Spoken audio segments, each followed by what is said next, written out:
degree he had come to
probably saw that story about the little kid in the symphony, and it was dead silent, and he just said, "Wow." I think that's what we should say here. Wow. Because that was some kind of fabulous. Let me introduce the members of the panel. Sitting next to me, Robert Stone, who's the writer, producer, and director, and co-editor of Chasing the Moon. He's a multi-award-winning, Oscar-nominated, and Emmy-nominated documentary filmmaker. He gained considerable recognition for his first film, Radio Bikini, in 1987, which premiered at Sundance, was nominated for an Academy Award for Best Feature Documentary, and was the first of his 7 films to premiere on American Experience. His best-known works include Gorilla, The Taking of Patty Hearst, Oswald's Ghost, for which he earned a second Emmy nomination for Outstanding Achievement in Nonfiction Filmmaking, and Earth Days in 2009. And because the world is a small place, when you got your first Oscar nomination, he and I were competitors in the same category.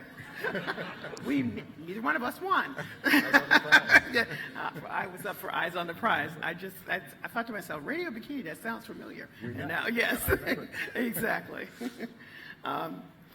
Next to Robert Stone is John Logsdon. Dr. Logsdon is Professor Emeritus of the Elliott School of International Affairs at the George Washington University, where from 1987 to 2008, he was the director of the Space Policy Institute. He is also the former Charles A. Lindbergh Chair in Aerospace History at the National Air and Space Museum, Smithsonian Institution. He is widely considered an expert on the history of space exploration. Among many other publications, he is the author of The Decision to Go to the Moon, as well as the editor of the 8-volume series Exploring the Unknown, Selected Documents in the History of the U.S. Civil Space Race. He is an interviewee as well as an advisor on the film. And finally, Asif Siddiqi, Professor of History at Fordham University. Dr. Siddiqi is a widely published specialist of Soviet history and the history of science and technology. His award-winning books include The Red Rocket's Glare, Space Flight and the Soviet Imagination, and Challenge to Apollo, the Soviet Union and the Space Race, 1945 to 1974. He is also the editor of Into the Cosmos, Space Exploration and Soviet Culture, and is an advisor on the film. Please welcome them.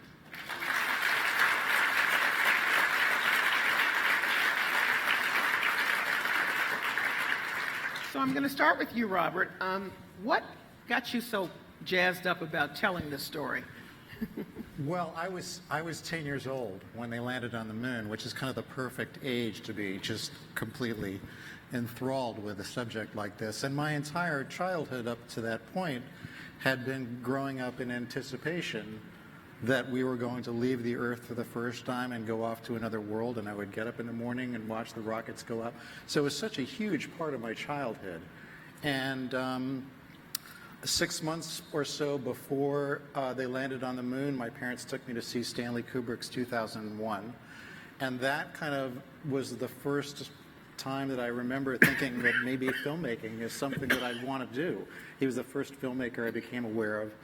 And so it was just a very formative thing in my childhood. And I think it's just been kicking around my head for 50 years, really, to do something like this. And the opportunity arose as I saw the 50th anniversary coming along. And I saw that there was an opportunity to do something different than what's been done before on this subject, because obviously there's been a subject that's well worn, you know. But what I wanted to try to do with this film was to capture what I remember as a kid, what that was like for us here on Earth. So it's less a story about the astronaut experience going to another world, although we have that, but it's really more a story about us here on Earth, the social political context in which this all took place, and the emotional experience of what that was like, and how that and sort of infectious optimism and sense of possibility that the space race brought to us. And that's what I wanted to capture. And in doing so, you have a different technique. All of the people here probably have seen many documentaries where you're accustomed to seeing the advisors on screen talking to you directly. You may not have paid attention, but there's nobody on screen It's only the voices. So it really feels as though it's almost one person telling the story that just hands off at different points, which I imagine was your point. Well, I wanted the film to be fully immersive and not be this kind of seesaw from the present to the past. And so, there's almost a suspension of disbelief about how it's all going to turn out. I mean, one of the interesting things of looking at history without this sort of a sense of looking back, but seeing history unfold as it happens, is you don't know how it's going to turn out. Even though you know how it's going to turn out, you kind of don't know how it's going to turn out. You're interested. It could go this way. It could be that way. Some disaster could happen. The whole thing could go haywire. Maybe we'd have an African-American astronaut on the moon. Maybe not. Maybe the Russians and the Soviets will go together. These were all real possibilities. Whereas if you just look back and you go, well, that didn't happen, then you don't talk about that stuff. But that's some of the most interesting material. So I wanted to be fully immersive, and that was one of the first decisions I made, was just to do audio only interviews. And also, the advantage for that is, here we are under bright lights. It's really great to just go in and talk to somebody with a microphone and not have lights and cameras, particularly astronauts who've told their stories a million times. So I got stuff out of them that you wouldn't have. That I wouldn't have otherwise. Yeah. Yes. Well, what you have to have, for those of you who don't make films, is a lot of footage in order to do that. And you seem to have every single thing. I'm just curious about where all of the footage came from, because it's mostly archived. It's 100%. I think it's all 100% It's 100% archived. Yes. Well, that actually, honestly, one of the biggest challenges in the film, which is like the opposite challenge than you usually have making historical documentaries, we had too much footage. There's so much. I mean, every time NASA tightened a bolt, they would pull out a camera and film it. I'm not kidding. They literally did that. That's a nice problem to have. How far does that bolt go before it snaps? They would do that. So it's a nice problem. It's also a terrible problem because it can go in. There's so many directions we could have gone in. So the challenge, from a filmmaking perspective, was to constantly just keep the story going, focus on the story and which was based largely on the interviews that we did, but also being open at any given moment to new footage and new things that would take us in different directions. And there were so many surprises that came along that opened up entire sequences that I could never have imagined had I just said, well, this is a story I'm going to tell. Give me an example of a surprise. Well, one of the biggest surprises, I think, comes in part 2, where I had gone out to Montana to interview astronaut Frank Borman, who was the commander of Apollo 8. And we had a wonderful day with him, and he's driving us to the airport, and we're just sort of chit-chatting. And he goes, Robert, I got a box of 35 millimeter rolls of film in my closet from the 60s. I don't know what it is. Do you want it? Oh, wow. And I was like, what? Wow. Yes, I do. So we turned the car around, and, the plane's taken off pretty quickly, so we didn't have a lot of time. We raced back, and he comes out with this huge box with 6 35 millimeter reels of film, untouched, never before opened, cans of film that he didn't really know what it was. And he gives it to me, I can't take this on the plane. We took it to FedEx. Long story short, got it back to New York. I took it down to Technicolor. We put it up in a machine that digitizes it and makes it so you can watch it. And there was about an hour and a half of 35 millimeter color film inside Frank Borman's house the day that his rocket launched the first Saturn V, launching humans to the moon. And all the astronauts' wives are there. Wow. And it's just mind-boggling because, as you saw, Life magazine had an exclusive. Right. Nobody was allowed in the house. Only Life magazine photographers. It was the only time a film camera was ever allowed in. It was a one-time thing. This guy, this actually Academy Award-winning filmmaker, went in and did this. He had grand ambitions to make some big film. He didn't get the money. He got pissed off. Gave the footage to wow. Frank, and there it sat. But it's a window into this really deeply personal, emotional experience of just the sheer terror that the families had in participating in this adventure. And it became a major part of part 2 that I could never have imagined. I just spent my whole day with him interviewing. I had no idea. And then, so that opens up a whole world that turns into something else. Right. So, yeah. Can I add something to Well, that I was story? about to move over to you. Well, but let me add just, Okay, all just right, a okay. Robert story. Yeah. Because I've seen this footage, and you can see the terror in Susan Borman as her husband goes off to the moon. She was convinced he was going to die on that mission, and made him promise never to fly a mission again. Wow. And he honored that promise. He could have been the first person on the moon, possibly, but the emotion in that film is really gripping. Yeah. Well, I think there's emotion all through this whole segment. What I wanted to, as I'm moving over to you, Mr. Logsdon, is to talk about the political framing of this film, because both you and Asif have seen so many films, read so much. I mean, you know it all. You know the story. You're sort of like the astronauts. You know. I could tell the story 15 different ways. So I'm wondering, what about this film, or these films actually, really stands out to you as something that has not been really focused on in the other tellings of the stories, from the political aspect No, particularly? I understand. I think there's a kind of illusion that John Kennedy got up May the 25th, 1961, said, I believe we should go to the moon, and 8.5 years later we did it, and it was kind of a straight line. What I think Robert captures in the film is Kennedy had second thoughts. The Congress was not unanimous in supporting the undertaking through the whole course of Apollo. Kennedy did, 2 weeks after he said to the Congress, let's go to the moon, say to Khrushchev, let's do it together, and then came back to that idea as part of a broader strategy of peace that he was trying to develop, so that there were lots of turmoil internal to Kennedy and in the political system. And yet we were able to sustain this. This was Kennedy called it in his May 61 speech, a great new American enterprise. And indeed it was. And the fact that we did it, we look back and say, that was something remarkable. Asif, what was in the film that just has never been focused on before in that way politically? I mean, I think for me, a couple of things stand out. One was the fact that Robert wasn't afraid to confront and show us some of the more, uncomfortable realities of the space program, and a couple of examples, of course, being the sort of racial inequalities in the space program, but also the Nazi backgrounds of some of the engineers who worked on the moon program, von Braun and others.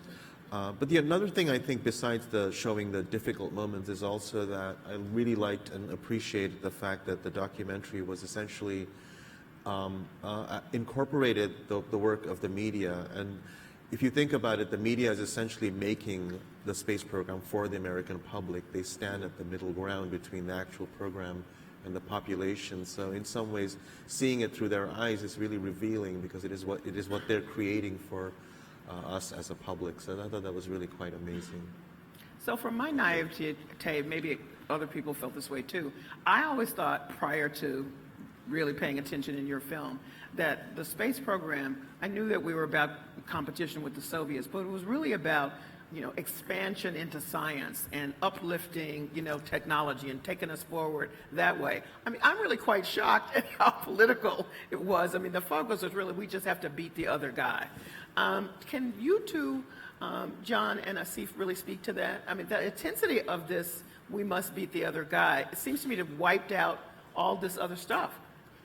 Well, I think in Kennedy's mind, as he made the decision to go to the moon, it was pretty narrowly beat the Russians. In the film, there's some clips of a November '62 conversation in the cabinet room, and one of the clips you don't use is Kennedy says, everything we do should be aimed at getting to the moon before the Russians. I think as he got into it, began to realize the scope of what he had caused to happen, his perception of the the historical character, the cultural, the human character of what he had caused to happen. Came as central to his perception. But it was, in its inception, and would not have been politically sustainable without it, a Cold War competition with our nuclear adversary. And, so it goes. And I'll let Asif, who's the expert on this, it was a race. Yeah, it was very much a race. I don't think we should have any illusions that Apollo was about exploration or science and these kinds of things. It was firmly driven by politics and beating the Russians. But that doesn't mean that there wasn't a kind of wonder and excitement and science. They're not mutually exclusive, but it was largely driven by politics on both sides. And so it's not, I'm not necessarily, I don't want to diminish the human side of it, but it's really about who's first. And that may be one of the reasons why I'm speculating here, because something like Apollo has never happened again in the space program, because we've lost that kind of adversarial balance or fight that we perhaps had in the 60s. So, but yeah, it was basically a politically motivated decision. So I would like to get a little deeper.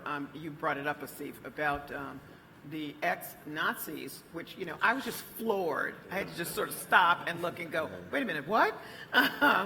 And von Braun was an SS officer, and he oversaw forced labor of Jews in the camps. So how did he? Well, that's not. No, he did not oversee that aspect of it, but he was clearly aware of it. Yeah. Real aware. Yeah. So how did he come over with a group? I just want to know how he got in position to do this.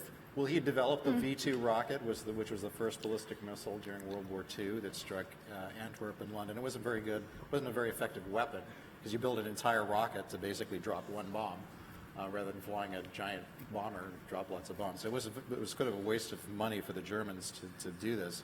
But it did begin, it was technologically way advanced from anything the Americans had or the Russians had.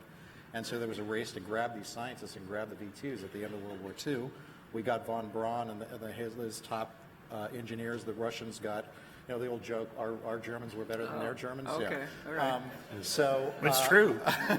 And our Germans were better than their Germans. And so they came over here, and von Braun started making ICBMs, basically. They developed the American ICBM. And then when Sputnik happened and the Soviet Union got ahead of us and launched the first orbital satellite, von Braun saw his moment and launched America's first satellite, and then was in a position when Kennedy was, after the Soviet Union launched the first man into orbit, Yuri Gagarin, Kennedy was casting about how can we catch up, what can we do? Well, von Braun's idea was, let's just change the goalpost, let's move the goalpost. Because we can't beat the Soviets have these giant rockets. They're bigger than us. They've gotten further ahead than we are. We can't just keep, trying to catch up on this level. So let's create a goal that's so audacious that both the United States and the Soviet would have to basically start from scratch. And as John says in the movie, and you, Mr. President, have me, which is a great sort of Dr. Strangelove kind of line. Yeah, I guess so. Asif, you're nodding over there.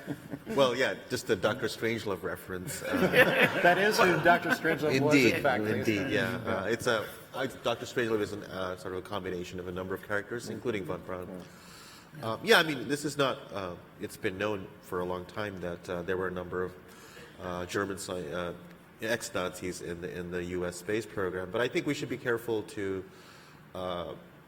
maybe parse this out a little bit. Von Braun himself claimed that he was just a scientist, he was apolitical, that he just wanted to essentially, as the joke went, he worries about where the rocket launches, but not where it lands. And so I think the issue here is more that this kind of moral reckoning has to happen with Apollo, that particularly with Arthur Rudolph, who was the director of the Saturn V project, who clearly was involved in some of these atrocities in World War II.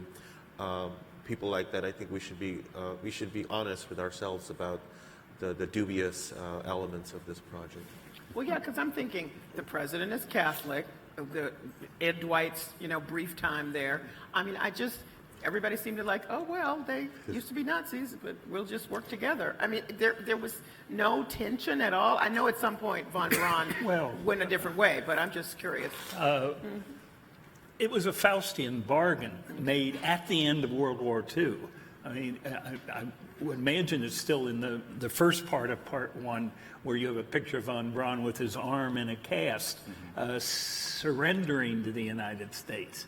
He moved his crew, his core people, from northeast Germany in Peenemünde down to Bavaria in order to surrender to the United States, because he said to the intelligence officer, the United States will let me go to the moon. I think he said Mars, as a matter of fact. So he didn't want anything to do with the Russians. We knew who he was well before the end of World War II, and so he was a prime target for capture, if you wish, and bringing to the United States. In fact, came in here, Boston, in 1945. So from the get-go, there was an arrangement between our government and these Nazi, or German anyway, engineers, that they would contribute to our interests in the years following World War II. I mean, by 1958, after launching Explorer 1, von Braun was on the cover of Time magazine and the U.S. Citizen of the Year. I have to say that von Braun confronted George Wallace later on in his career and said, we are going to have other people working here that you are not going to appreciate, Mr. Segregationist, which is a kind of a wild 360-degree, get your head around it. Well, there's no evidence that I've seen. Maybe you guys disagree, but I'd like to know what you think. But there's no evidence I've seen that von Braun was particularly politically a Nazi. Yeah. He was an opportunist. He had a goal, and the Nazis are in power. They've got the money. We're at war. They'll fund my rockets. I'll do that. Then he came here. It's he was just and unfortunately, you need people like that in order to do something as crazy as He was a Prussian aristocrat. Yeah. Certainly not the kind of person that supported Hitler as Hitler was coming to power. And he was arrested by the Gestapo at one point because they thought he was going to defect. So. All I'm saying is he didn't have to confront George Wallace at the end. He could have just let him, do his thing. One last thing before we start getting some questions from the audience, and that is about Ed Dwight. I was particularly interested in this. I don't think I knew his story at all because I went all the way forward to when the first actual black astronaut was, and of course then after that Mae Jemison and everybody else. This seems to me to be a very important story to tell because during this time there was an active civil rights movement going on. I mean, it's almost like they were in a little island while this stuff was going on. And also, Truman had desegregated the Army. These people were considered military. President Kennedy had signed an order that you're supposed to hire people in these facilities, but none of that was happening. And in the middle of that is this confusing Ed Dwight story. Well, yes, please. First of all, Eisenhower first, and then Kennedy and NASA after Eisenhower said that the astronauts should be military test pilots, and there were no African-American military test pilots. So de facto, you would have to do something extra to bring a black man into the Corps. As the film shows, he had jet time, but it was not in test pilot. He had to go to test pilot school. This is a place where Robert and I disagree a little bit about the treatment. He wasn't good enough. He was not rejected from the astronaut corps because he was black. He was rejected because he didn't measure up to his competition. He was there because he was African American. But you include the quote from Deke Slayton, did you bring in the last 30 candidates any Negro boys? And he didn't make that cut. He got bitter, and you got a little of that in the movie. So, but it's clear that the White House, Whitney Young, Urban League, wanted put pressure on the White House to include African American people in the astronaut corps, and they reached out and put pressure on NASA to do that. Actually, it was not Well, it was NASA. Edward R. Murrow. who Yeah, It was initially- Murrow, yeah. Yeah. It was Murrow, and it was not NASA. It was the Air Force. I mean, that was the test pilot school was an Air Force school run by Chuck Yeager, by an Air Force person. So then he applied for NASA. Well, I just also want to point out that this was also the time of Hidden Figures, by the way. Yeah. So That was so, a little yeah. earlier, but yeah, yes, yeah. yes, So yes. Yep. Katherine Johnson was adding up John Glenn's That's stuff, by hand. There were and that lots was- of people all over the yeah. place who Right. never got credit. Yeah. Exactly.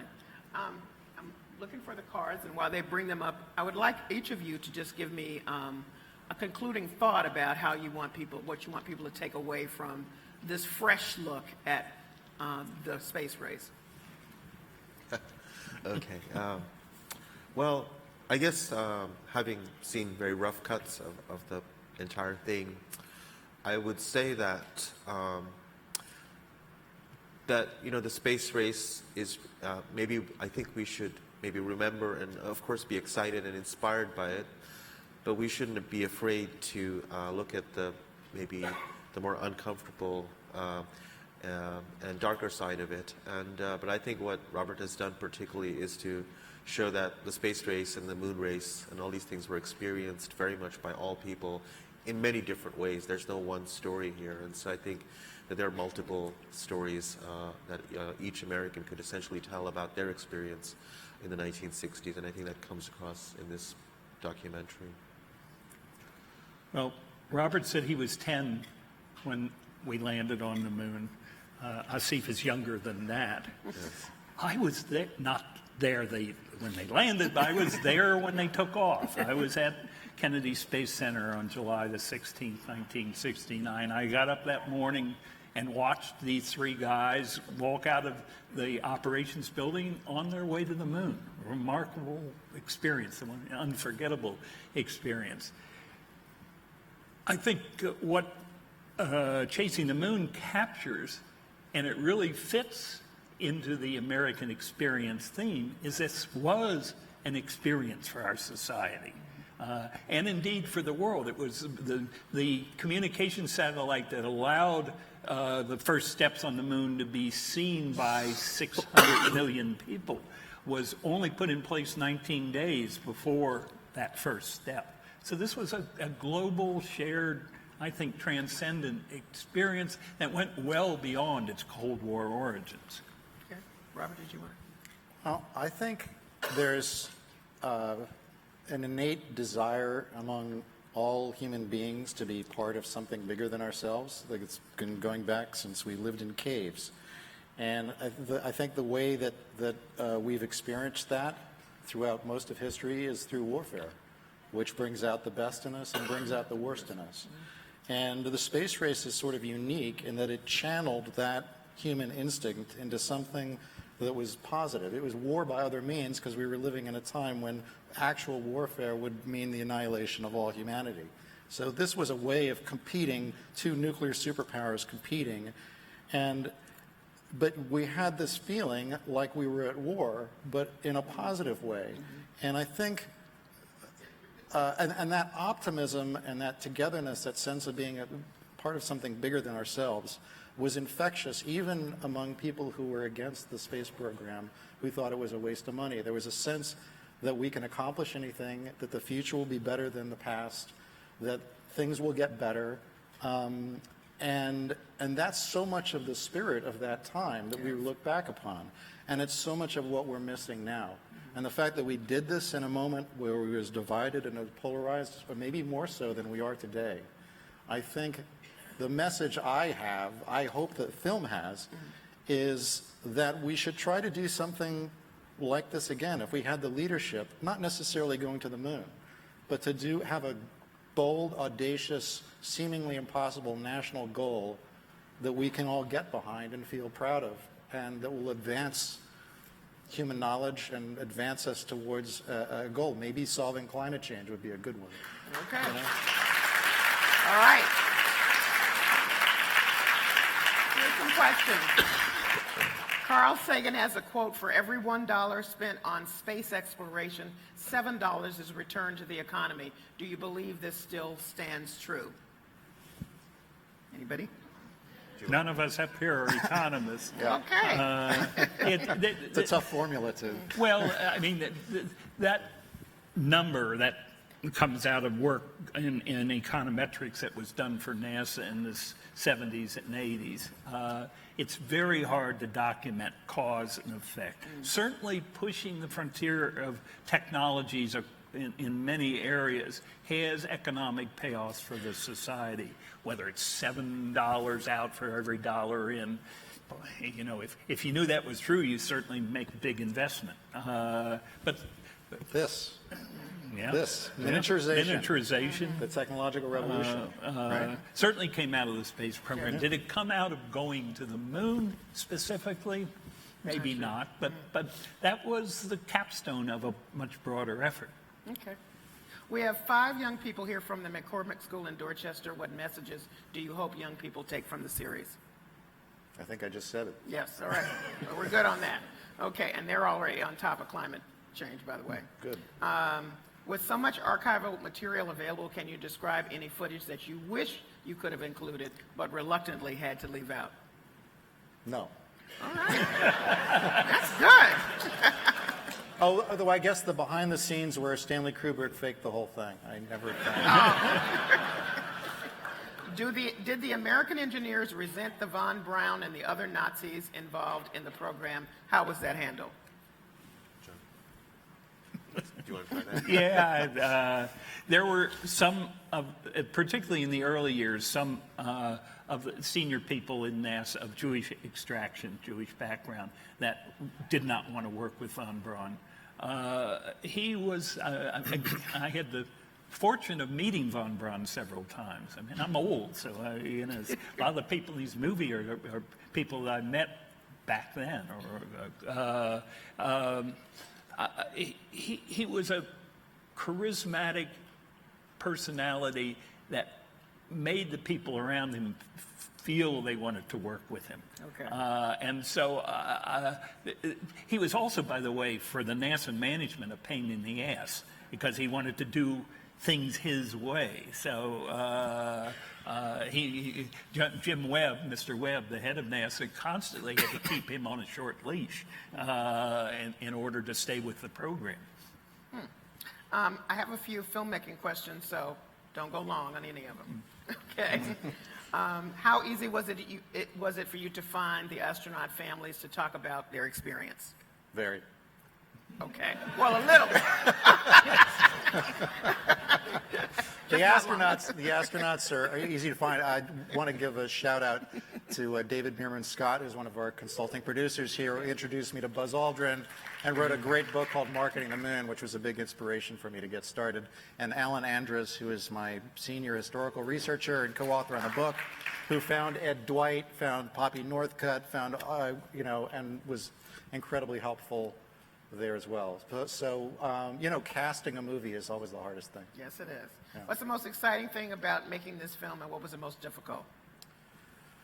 The most exciting thing about making the film, making any documentary, is the people I get to meet and I get to know that in any other walk of life I'd never get. I got to hang out for 8 hours with Buzz Aldrin, and it's just one-on-one in his apartment, and that's like one of the coolest things I've ever done. Okay. Would love to hear the story of how you got some of the footage, John. Oh, no. Did you answer the other part? What was the most difficult? I told you, it was just there was so much footage. Okay, all right. Okay, just want to make sure.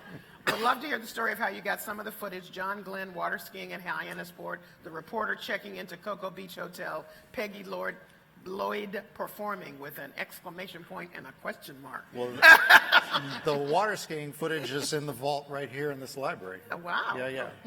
And the reporters checking in, that is a very interesting story, actually, because the footage was found in the National Archives, and I'd known about that footage. There's a whole bunch of it for years, and it had slates and everything, but nobody had the sound, and we were able to find the sound and sync it up, and so that was always exciting. And the Peggy Lloyd thing, that was from David Brinkley at NBC made a series of wonderful documentaries, one of which was about Cocoa Beach in 1962, and that was filmed there. Okay, I'm going to switch now to what happened to Ed Dwight? Ed Dwight left the Air Force in 65 or 66 and reinvented himself. He's now a world-famous sculptor. You know, I thought I could not believe. I said, He's they the can't guy. be the same Oh, yeah, guy. he did You all the are sculptures at the kidding. Martin Luther King thing in Atlanta. Oh my God! Do you all know how good he is? No, he's he amazing. is really good. No, he's world famous. I have a friend that has collected many. Oh my yeah, God! yeah. I can't He's believe a it. guy. Isn't that amazing? I know. Well, You well, learn something every day. I'm really excited. Yeah, he's out in Denver. Oh my He has an God! entire aircraft hangar like twice the size of this room. That's his studio with like 50 people working for There him. will be a whole other crowd of people just watching it for who are collectors Yeah. of his. He is really good. Okay. Could you talk more about the travel you did to research this film? Yeah, I mean, well, Alan and I went all over the place, interviewing everybody. I spent a lot of time in Washington, D.C., researching, a lot of time in New York in the network archives. It wasn't a lot of travel because these days you can get things digitally and stuff, so people would send things to me. But I don't know what to say about travel. There's not. I didn't go to the moon. I didn't go into space. Well, it looks exciting from the, from the outside. The Pew Research Center did a poll last year, and it turned out that 71% or thereabouts of Americans still feel that, going to not to the moon, but space travel is still important. Now, there are many caveats to that, and it breaks out in various interesting ways, but I wondered, you scholars, how you feel about that, because one of the things that comes through the film, as all three of you have said, is the excitement and everybody being so plugged in. I don't think I've heard anybody just mention casually anything about space. Maybe Jeff Bezos, but it's really in relationship to his divorce and the fact that he got the space program left over. Okay. Do you know what I mean? So I just wondered what your thought was about it. Are you surprised by? Well, I mean, after we stopped going to the moon in 1972, space was supposed to become routine, a regular thing, regular part of our life, and it has been. So we don't treat it as exciting anymore. Going in circles around the Earth in the space station is not exciting. The excitement comes from sending our robots to explore distant worlds these days, because we haven't been anywhere since December of 1972. It's far up as from here to New York City. So what? So it's time to go somewhere again. I mean, the current push is to get back to the moon by 2024. We'll see, but it really is time for humans to leave the planet and go explore. So you have these. You say you only paid attention with Bezos with his divorce, but he spends $1 billion of his Amazon profits each year on his space company. I know. I think it's and he wants to put millions of people in space. Trillions, actually. He said a trillion. It's trillion people the other day. eventually, yeah.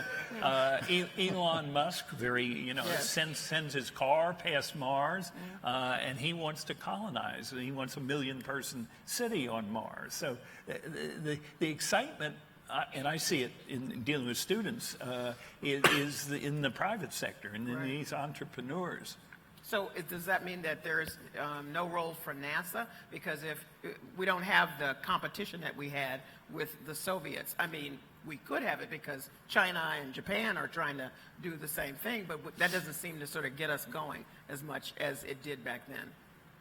Yeah, I think, I mean, there's no question that we don't have the sort of iconic enemy. I guess China could be, but I don't see that happening. I think the real excitement today, if you will, is the sort of private entrepreneurs doing this kind of stuff.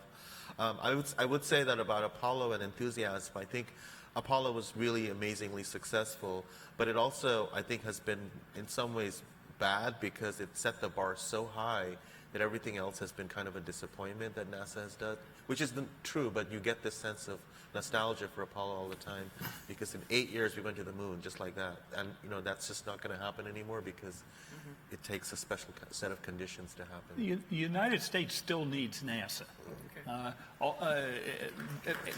Bezos and Musk talk a lot. Yes, they do. NASA still does things, so it's a center of competence and the best brand in terms of a government agency that this country has. So its best days should be ahead of us. Yeah, I think you're seeing a split now. You get the sort of the romantic humans in space, let's colonize, the von Braun's dream really being realized. Well, let's see if it actually is realized, but it's being put into practice by billionaires using their own money, and the competition is not the Soviet Union or the United States, it's Bezos versus Musk versus Branson. It's the billionaires' boys club competition, and that's going on here, and NASA's doing the hard research, sending the robotic spacecraft that are going out to the other planets and beyond, and Earth science, which is critically important. So I think you're seeing, with also all of which is being done for much less money. And now you're also getting private enterprise going into with very low tech satellites, very small, about the size of your phone, going up there, and so there's all kinds of exciting things going on. But I think I personally take objection to the notion of NASA going back to the moon in 2024, and here's $1.6 billion to do it. I just think that's an effort to capitalize on the romantic dream of Apollo that still carries so much wonderful baggage, in a positive way for all of us. But it's not it's just, I think it's a misdirection. Robert, you don't want to make America great again? Okay. In my business, we say, what we say is we got to leave it there. Or in the Kennedy Library, right? It takes millions of steps to make one giant leap. This is a fabulous series. Thanks to all the guests. Thanks.